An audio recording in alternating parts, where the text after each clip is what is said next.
This is the first camp I can enjoy myself and be back. My headspace that I'm in now is way better than what I was before, and that's the only thing that mattered to me. A lot of things out there about the size and all of this stuff, but people forget that Tank's a top 10 pound for pound fighter, and he's got power in both hands. And skill-wise and technique-wise, he's been doing this for so long. In this fight, I feel like Tank has the edge for sure. He's a real fighter, and got skills, high IQ fighter. Regardless of the weight, I've personally seen Tank, spar heavyweight. Jake Paul versus Gervonta Davis is a matchup no one ever saw coming. Two massive stars from completely different worlds are stepping into the same ring, ready to clash in front of millions. Jake, the YouTube sensation turned boxer, wants to silence the critics once and for all. Gervonta, the explosive champion, aims to remind everyone why he's one of the most feared fighters in the game. Both men are hungry, both have something to prove, and both believe they're the best. The tension is rising, the spotlight is set, and the hype is absolutely real. It's night and day, right? You have to understand, I went from doing YouTube and Disney Channel to 5 years, once to twice a day, 6 to 7 days a week, training, recovery, taking it more serious than ever. I'm just a different specimen. My body is filled out. I'm going into my athletic prime and going into that, and my body filling out, I just feel amazing and feel super strong. Jake Paul has been making noise once again, this time about the intense training camp he's built for the upcoming showdown with Gervonta "Tank" Davis. He says he's pushing his limits like never before, bringing real elite-level talent into his camp. Jake boasts that he's been dropping sparring partners left and right, a sign of how serious this fight is for him. He even reveals that Shakur Stevenson will be joining him this week to sharpen his game and helping prepare for the Tank test that lies ahead. But this time, Jake admits something fans don't often hear from him, a moment of honesty, almost humility. He acknowledges that Tank Davis is dangerous. Critics often dismiss Tank because of his size, calling him too small to stand toe-to-toe with someone like Jake. But Jake's not buying into that noise. He knows Tank's power is real. Both hands carry dynamite. Jake says that when Tank connects, it feels like getting hit by a runaway truck, no matter his height. For Jake to confess that he feels fear stepping into the ring says everything. It's a rare admission that reveals just how much he respects Tank's knockout power and skill. And that fear, that honesty, proves this fight is far from the spectacle people think it is. This is real combat, and both men know it. Going into a fight that I've actually ever been, because I know how good these people are that I'm sparring, and being able to see how good they are and knowing how good Tank is, it's actually going to be my toughest test to date. Yeah, I think, Jake, you could make the argument, right? Pound for pound wise, this guy's the most ferocious dude in the whole sport, couldn't you? For sure, for sure. I think he has probably one of the highest knockout percentages in 90 something percent, boxing. right? Exactly. And just his speed, his elusiveness, his ring IQ, his conditioning. He's gone 12 rounds so many different times, something that I've never even done. So he's going to be sharp all the way through. I mean, the list goes on. And so just actually being vulnerable for a second, it's like, this is crazy. This is scary. It's kind of keeping me up at night.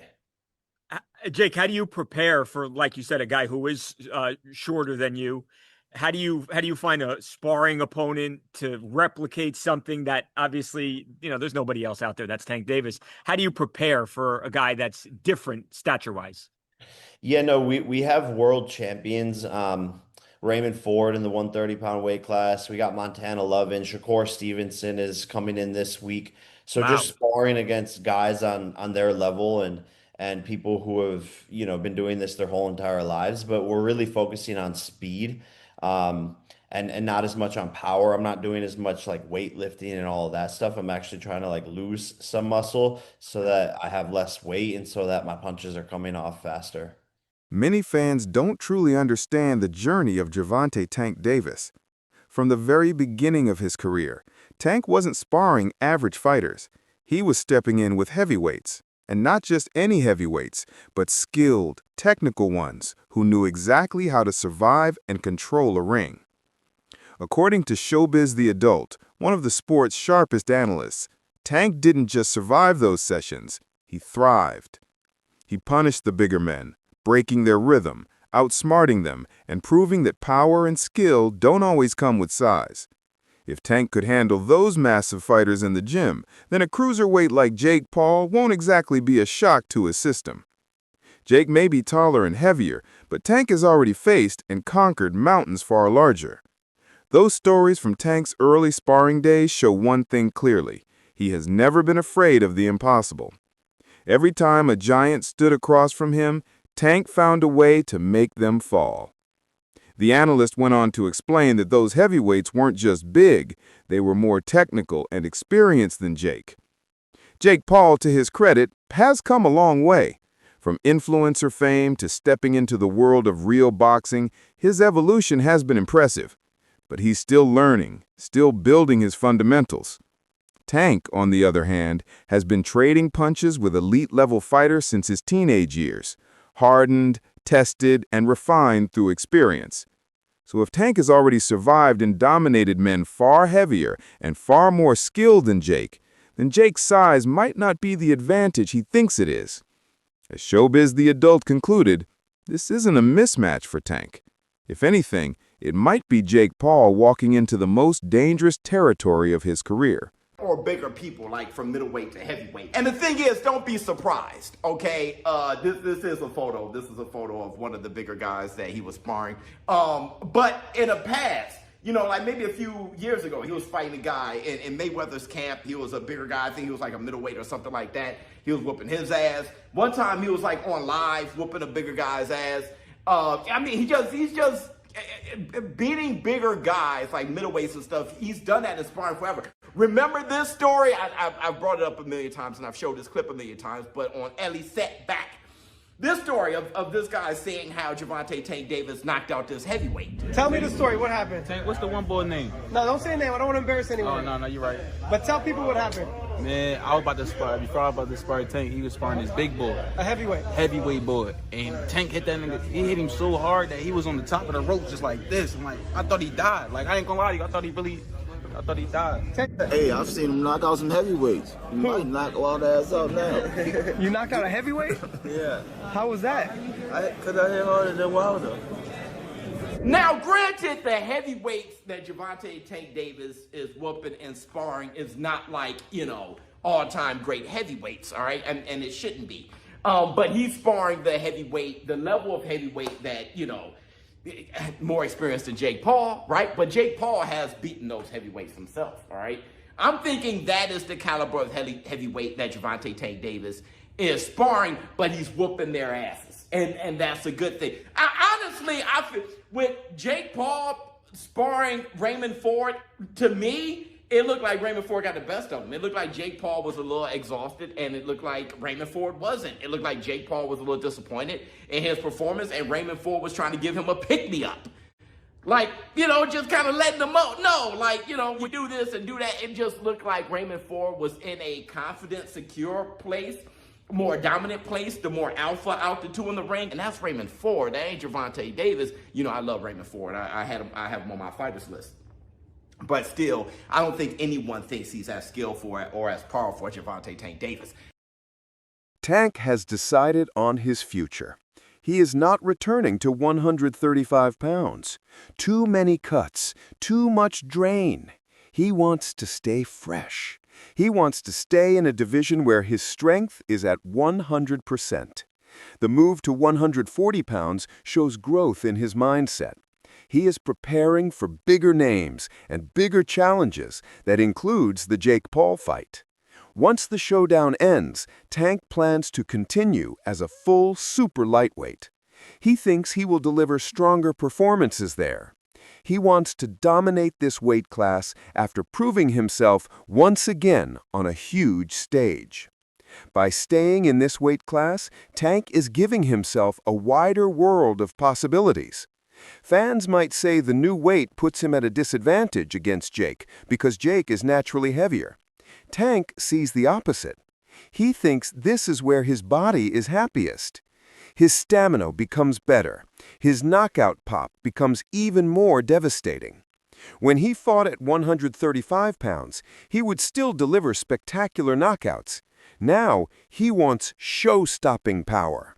The new division might make Tank even scarier than he already is.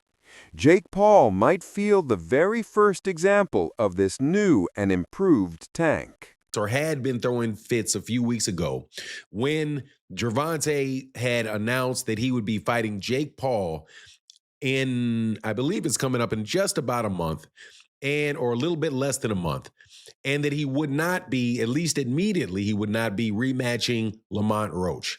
So people went all up in arms. Shout out to my guy, Big Dog Willie, who even right now is claiming that Gervonta Davis is going to go try to fight in WWE or something like that when he gets done with Jake Paul.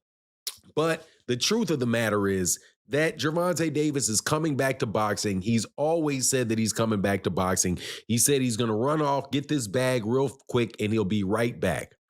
Well, as you see, the 135-pound WBA, the WBA, where he holds his 135-pound championship, has not stripped him. They said that they were going to look into it if he had not rematched Lamont Roach, but nothing ever really came of that. So as of right now, he still has his 135-pound title, but I'm telling you, the way that things are panning out, I don't think he's going to go back down to the 135-pound division. I think he's going to go to the 140-pound division where really and truly all the smoke is there. Add to it the fact that when he fights Jake Paul, he's going to be fighting Jake Paul at a higher weight than he would necessarily be fighting guys at 135 pounds.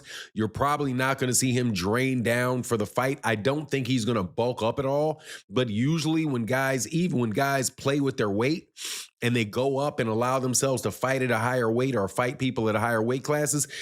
Carmel Motton gave his take with full confidence. According to him, Tank holds the clear edge, without question. Carmel explains that Tank's constant sparring with heavyweights means one thing: weight will never intimidate him. Jake might come in bigger, but size alone can't outsmart brilliance. The real gap isn't in the pounds, it's in the skill. Carmel describes Tank as a master technician, a man who's refined his craft to near perfection, while Jake is still a student of the game, still climbing the ladder of experience. He doesn't just predict a Tank victory, he foresees dominance. Carmel speaks from a place of insight. He knows Tank personally, has witnessed his grind behind closed doors, the hours, the precision, the discipline no camera ever sees. That inside view gives his words weight, real weight. Talent beats size. Skill conquers strength. Those aren't just phrases. They're the way Tank lives, fights, and proves himself every single time he steps into the ring. Tank versus Jake Paul. I feel like it's going to be a good fight, entertaining. It's an exhibition, so we're going to see how serious they really take it. But I don't know, they both getting a lot of money, so, congrats to them. What if you had it, who has the edge in this fight? I feel like Tank has the edge for sure. He's a real fighter, and got skills, high IQ fighter. Regardless of the weight, I've personally seen Tank, spar heavyweights, and even me, I spar heavyweights, So the weight's not really too much, for a lot of great fighters, so I feel like Tank gonna get it for sure. Do you think he kind of be an advantage because he's small and fast? Someone said that. I'm I didn't think about that actually. Yeah, possibly. He gonna see a lot of Jake Paul's punches coming. He can be able to evade them and then set him up for a big counter. Wait, but do you think this is gonna be different than the other Jake Paul fights we've seen, against Mike Tyson and Julio Cesar Chavez? I know a lot of people weren't the happiest with that, but I feel like Tank's gonna give him a different fight. Do you think so? I think so. We'll see how he adapts because a lot of people think it's hard, for a small guy to be fighting a bigger guy, but it's also hard for a big guy to be fighting a smaller guy. It's a small target, they're very fast, so we'll have to see how he adapts to it. Wait, and is Floyd Mayweather versus Mike Tyson really happening? Yeah, that's happening. No, it's not. Yeah. Wait, is there a date already, or what's going on? I don't think there's a date yet, but it's definitely an official fight and it's happening. So what do you got to say about that? What's going on? It's gonna be a great show. Floyd's gonna do his thing. Hopefully I'm on the undercard so I can put on a great show as well. No, really? You guys already talked about that? Not yet, no, but we'll have to see. Yeah, for sure. And are you gonna fight again this year? What's next with you, Carmel? I don't know. At the moment, we haven't heard nothing. We're just waiting, staying patient, staying ready. But I should be back at least one more time before the end of the year. When the fight was first announced, Shakur Stevenson stood among the loudest voices of criticism. He didn't hold back, questioning openly why a top-tier world champion like Gervonta Tank Davis would step into the ring with a YouTuber-turned-boxer instead of facing another elite professional. To Shakur, this matchup felt like a slap in the face to the sport he's poured his heart and soul into. He saw it as a spectacle, a sideshow, something beneath the standards of pure boxing. But now, the story has taken a twist no one saw coming. Reports have surfaced claiming that Jake Paul has financially motivated Shakur to join his training camp, helping him prepare specifically to counter Tank's style. That revelation sent shockwaves through the boxing community. Fans are left puzzled, wondering how could one of the sport's most vocal critics suddenly stand in the opposite corner? Analysts have been quick to respond. They argue that if Shakur truly believed this fight disrespected boxing, he would have stayed far away from it, no matter the paycheck. Yet, when the offer landed on the table, everything seemed to change. The same fight he once called a circus is now the one he's indirectly helping to shape. Observers say this is a perfect example of how business can blur the lines of principle in modern boxing. When money enters the conversation, opinions shift, loyalties bend, and even the purists find themselves playing the game they once criticized. A lot of money to help him in camp, some easy money to come spar somebody or whatever. Go get your money, right? But what's funny to me is for someone who had nothing positive to say about this fight, and someone who was critical of Tank Davis for taking this fight, and tried to shit on Tank Davis for taking this fight, he sure is doing whatever he can to be a part of it. He sure is doing whatever he can to be a part of the fight. And then to take that a step deeper and a step further, for someone who doesn't want to talk about Tank Davis anymore, he sure is making moves to ensure that he has continued to be mentioned with Gervonta Tank Davis. Shakur Stevenson is not stupid. The new firm that he hired to do his PR work and get him to do these interviews and try to enhance his brand, they not stupid. Jay Prince not stupid. Josh Dubin not stupid. The people around Shakur Stevenson have been building social media brands, building boxers, and building talent in different industries at the same time. I mean, for a long time. They know how this shit works. They not dumb. They know the conversation that is going to surround Shakur helping Jake Paul. Tank Davis' biggest rival going to camp to help Jake Paul. If Jake Paul has any kind of success in the fight, Jake Paul was successful because Shakur Stevenson is on a different level and he helped prepare Jake Paul for the fight with Tank. That's why Jake Paul did so good. They know this, bro. And to me, that's the problem that I always have with these guys like Shakur Stevenson. You can throw Lamont Roach in there. You can throw Devin Haney in there, bro. You can throw Keyshawn Davis in there if you want to. My issue is they won't admit what it is. And I guess it's an ego thing, it's a pride thing, because I get it, bro. Offset brings a different kind of insight, one rooted in physicality and power. He's not diving deep into politics or legacy. He's focused purely on what happens when the bell rings. In his eyes, Jake Paul's size and natural strength can't be ignored. The weight gap is real, and Offset believes that if Jake lands the right punch at the right time, everything could change in an instant. Still, Offset isn't blind to the mountain Jake's up against. He gives full respect to Gervonta Tank Davis, calling him one of the most gifted technicians in the sport. Davis isn't just fast, he's sharp, precise, and dangerously efficient. He can slip a punch by inches, counter in a heartbeat, and make his opponent swing at air for entire rounds. So while Offset leans slightly toward Jake, mostly because of his size and raw power, he also admits the truth. Landing clean on Tank is a challenge few have ever solved. To him, this matchup isn't just another fight. It's a clash of contrasts. Brute force versus refined skill. A bigger, bolder challenger stepping into the ring with a smaller, sharper, and far more experienced champion. It's not just about who hits harder, it's about who hits smarter. Some analysts see the criticism surrounding Gervonta Tank Davis in a different light. They believe it's not really about protecting the integrity of boxing, it's about envy. According to them, Tank has been a target of jealousy ever since he burst onto the scene. From the moment he started dominating opponents and filling arenas, the whispers began. Whispers that grew louder as his success multiplied. Now, with Davis set to earn an enormous payday from a single night under the lights, that bitterness has only intensified. Critics who once questioned his opponents now question his motives. But the analysts argue that, deep down, many of those same voices would jump at the exact same opportunity if it were offered to them. Instead of celebrating Tank for securing what every fighter dreams of, fame, fortune, and global attention, they continue to tear him down. They pick apart his choices, disguise resentment as concern, and act as if his success somehow diminishes theirs.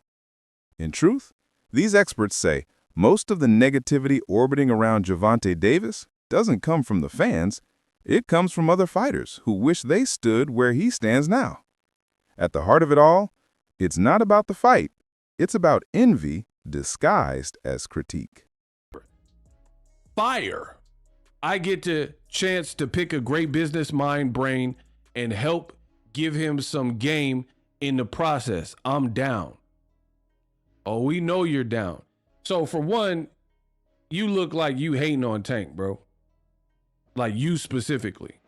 Two, this is the same guy that said he's not watching the fight, but now you're somewhat taking part in the fight because you're trying to gather or help prepare Jake Paul for the fight. And then this is what Shakur Stevenson does, in my opinion. Shakur will make questionable choices, do certain things, right?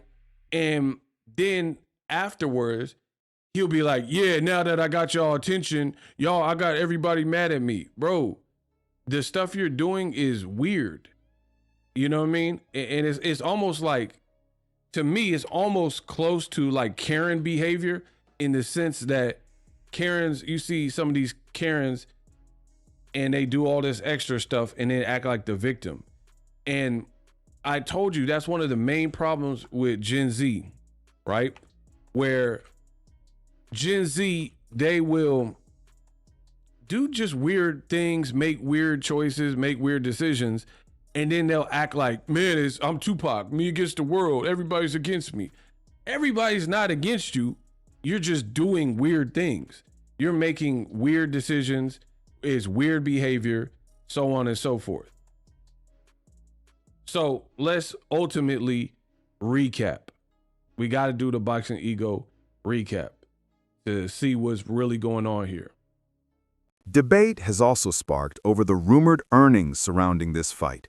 Reports have thrown out staggering figures. Some say $20 million, others claim as high as $40 million. Numbers that most analysts consider believable, given the magnitude of the event. But when certain outlets began suggesting that both fighters could walk away with nearly $200 million each, skepticism immediately followed. Within the boxing community, many view those claims as too spectacular to be true, the kind of headline that grabs attention but stretches reality. There's no doubt this matchup is massive. The hype, the global reach, the anticipation, all of it points to a record-breaking night. Still, the idea of each fighter pocketing that kind of money feels almost unrealistic, even in today's era of blockbuster pay-per-views and viral stardom. For now, the truth about the purse remains shrouded in mystery. Impressive, yes, but uncertain. Until the numbers are confirmed, the money remains another layer of intrigue in a fight already built on spectacle, controversy, and curiosity. 200 mil. That'd be the most any athlete's ever made in one event, in one night. Where are they getting that money? I mean, it's Netflix. Okay. Mike Tyson didn't make that. Jake Paul didn't make that. Yeah. 20 million, I would believe, not 200 million. 20 million seems realistic. That's a lot. Even because Netflix is bigger, but there's no pay-per-view model. So, and Gervonta is a big pay-per-view draw, especially for being a lighter weight class. Yeah. So 20 to even 40 I can get. Oof, that's a lot. 40 I can understand. When push comes to shove, though, you know, like 20. Like Canelo's getting that 40. Yeah. But Gervonta Davis, he was, especially on Showtime, he's a big pay-per-view star. Yeah. He's a knockout artist. 200 mil is just completely false. Man, I mean, you swipe. What it says? Swipe to read more. What else does it say? No, there's nothing there. That's probably from the original. God, Jake is so much bigger. Yeah, man. That's it for today's video. Make sure to stay tuned. More updates, insights, and behind-the-scenes stories are on the way. Until next time, stay sharp and stay locked in.